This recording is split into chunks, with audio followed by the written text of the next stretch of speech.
Hoje, em mais uma reportagem da série sobre os 130 anos do Supremo Tribunal Federal na Era da República, você vai ver como o golpe militar afetou a Corte e os reflexos dos atos institucionais nas decisões da Justiça. A reportagem de Renato Rosa.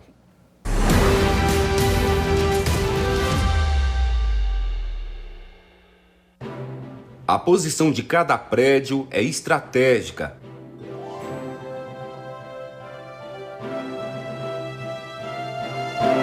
Palácio do Planalto, Congresso Nacional e Supremo Tribunal Federal.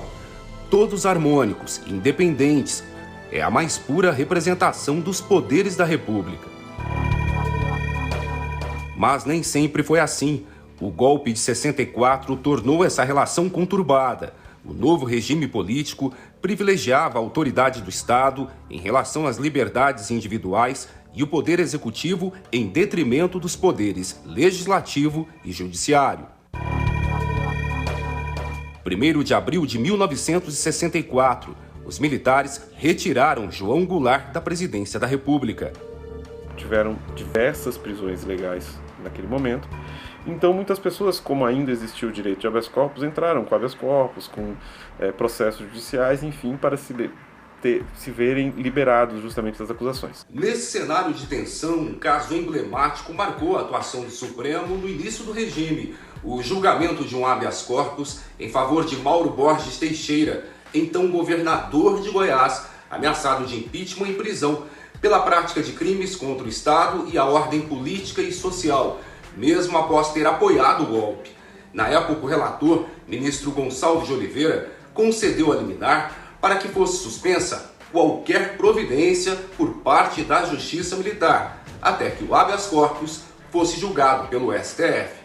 A decisão foi confirmada pelos ministros, que decidiram que Mauro Borges não poderia ser processado e julgado pela Justiça Comum ou Militar, sem o prévio pronunciamento da Assembleia Legislativa Estadual. Foi a primeira liminar em habeas corpus concedida pelo Supremo durante o regime. As memórias de Mauro Borges viraram um livro. Ele faleceu em 2013, aos 93 anos de idade. O que Mauro Borges pensava na época. Perante o povo, o Supremo Tribunal Federal, numa hora de totalitarismo e caos, nunca fora tão altivo, independente, bravo e justo. Não seria exagero dizer que o Brasil deve o seu destino democrático ao mais alto poder judiciário. Mas a ditadura reservava estratégias para romper garantias e direitos, entre elas a publicação de atos institucionais. Em 1965, o jornal Correio da Manhã publicou um artigo atribuído ao então presidente do STF, ministro Ribeiro da Costa, com críticas ao regime, após saber que estavam sendo preparadas medidas contra a Corte. Nada mais contundente, absurdo, esdrúxulo e chocante com os princípios básicos da Constituição que se cogite de aumento de juízes da Corte Suprema, sem que de sua iniciativa se manifeste essa necessidade mediante mensagem dirigida ao Congresso Nacional.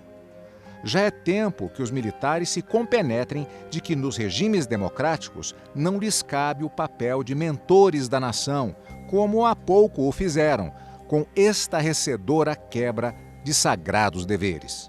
Uma semana depois, foi publicado o ato institucional número 2, que atingiu diretamente o STF, alterando a composição da Corte, de 11 para 16 ministros. Com a publicação do AI-5 em dezembro de 1968, considerado um dos mais duros do regime, o Supremo Tribunal Federal ficou impedido de analisar habeas corpus para crimes políticos. É um ato extremamente autoritário que também tem um certo impacto no Supremo Tribunal Federal, ao permitir a aposentadoria compulsória de 3 ministros. Em solidariedade aos cassados, o então presidente, ministro Gonçalves de Oliveira, e o decano da Corte, ministro Lafayette de Andrade, deixaram o Supremo e a Corte voltou a ter 11 membros na composição.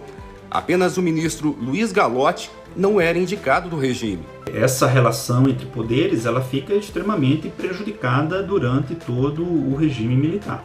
O regime durou 21 anos. Após a restauração da democracia e com a promulgação da Constituição de 1988, foi realçada a principal atribuição do STF, a de servir como guardião da Carta Magna do país. A justiça é o grande pilar da democracia. Garante a cidadania e, acima de tudo, garante a vida das pessoas e garante também aqueles que têm esperança.